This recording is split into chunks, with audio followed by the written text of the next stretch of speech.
Okay guys, so we've got a TiRant RAZOR V3. We're going to show you how to disassemble it. There's a few things you're going to need. You're going to need some sort of little torch.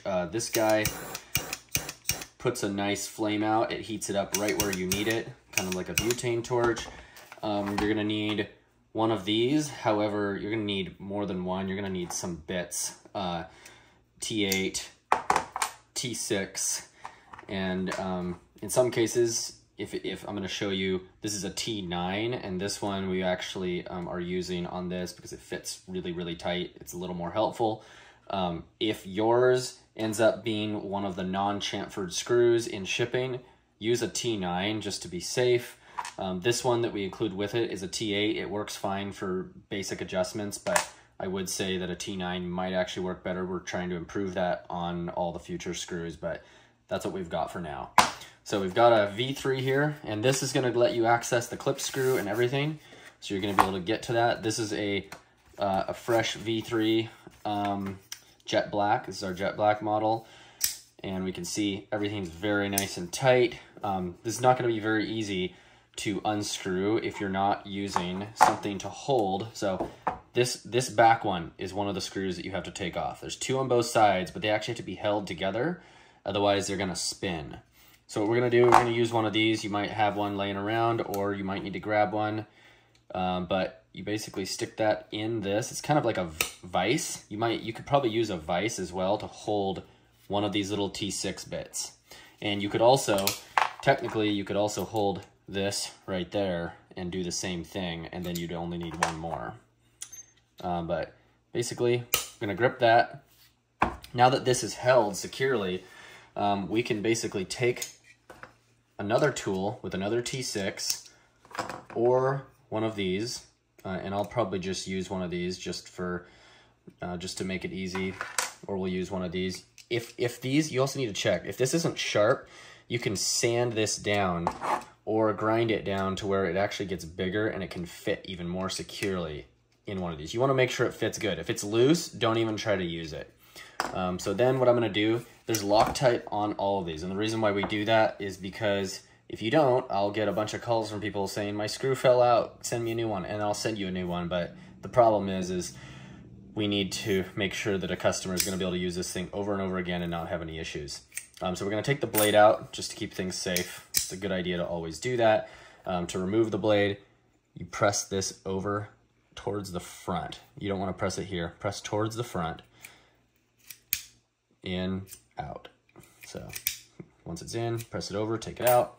Now you've got the knife here. What we're going to do is we're going to take this torch. We're just going to go like this. Not too much. Just enough heat.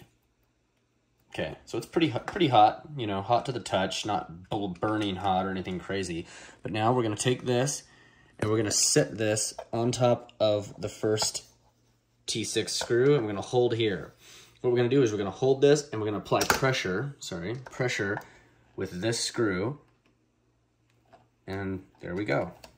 And I did not select this knife out of the pile. You can see there's your Loctite there on the tip, just a little bit. We'll take that off, and then we're going to take this screw and we're going to push that out. Now that we've got that, we're going to take off the main pivot screw. This one's pretty simple. And now I'm going to check.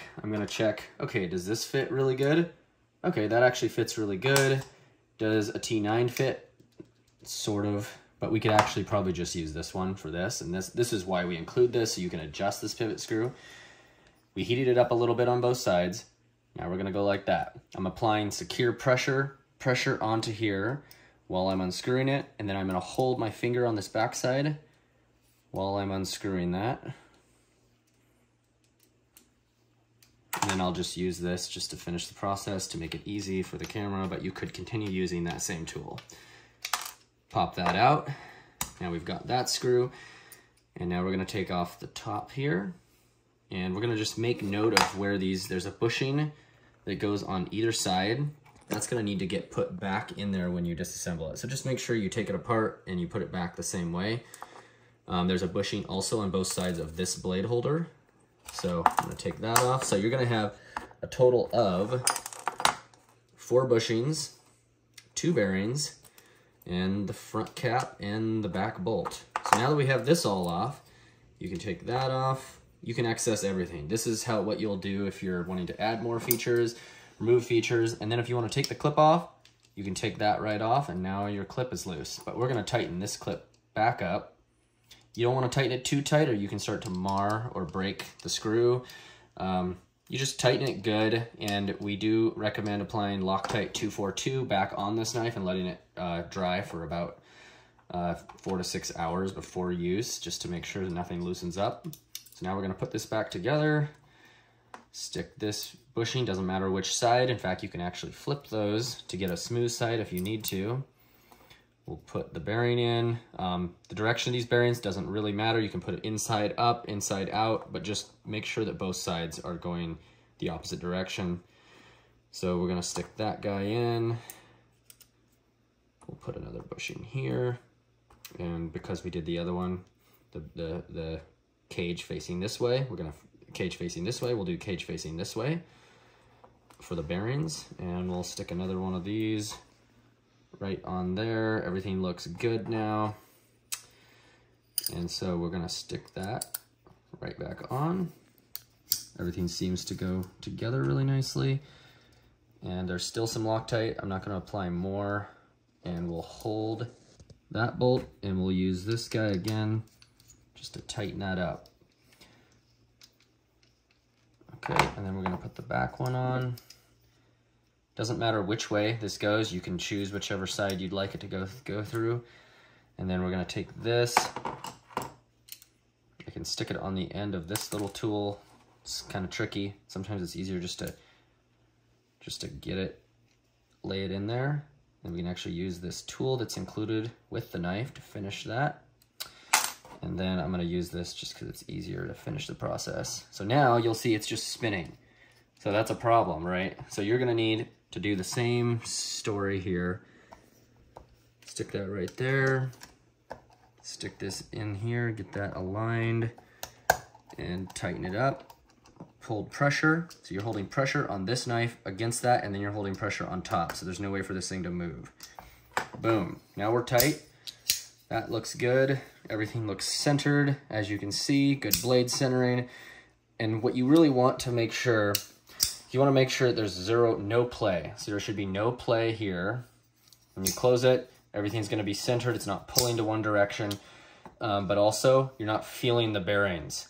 You don't want to feel a lot of bearing feel. You want it just as tight as it can possibly be without feeling a bind. And this is currently not really worn in, but it's actually gonna be, this knife feels good. It lines up really nice and centered right there. Everything's tight on it.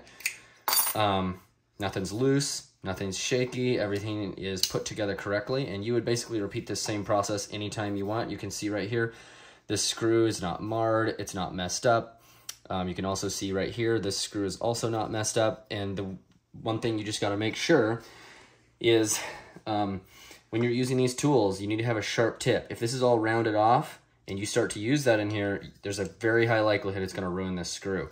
So what I recommend doing is grinding this down if needed to essentially create a more crisp or a larger point of where that will insert into your screw. So I would just feel it. If it feels super, super loose, like this is normal a little bit, but if it's super loose, you don't want to use that. You want to grind it down or buy another one from the store or go up a size. You know, like I said, a T8 or T9 is going to work with this guy for most of these. Some of them will only fit a T8, but the cut size varies slightly. But you can see this T9 is almost a perfect fit. This T8 is also a pretty good fit. So both actually fit, but if people are having issues, I always recommend go grab a T9 and that'll help you. S2 steel is gonna be your best, and then adjust this. You know, you don't want it too loose, but you get it just perfect, right where you want it.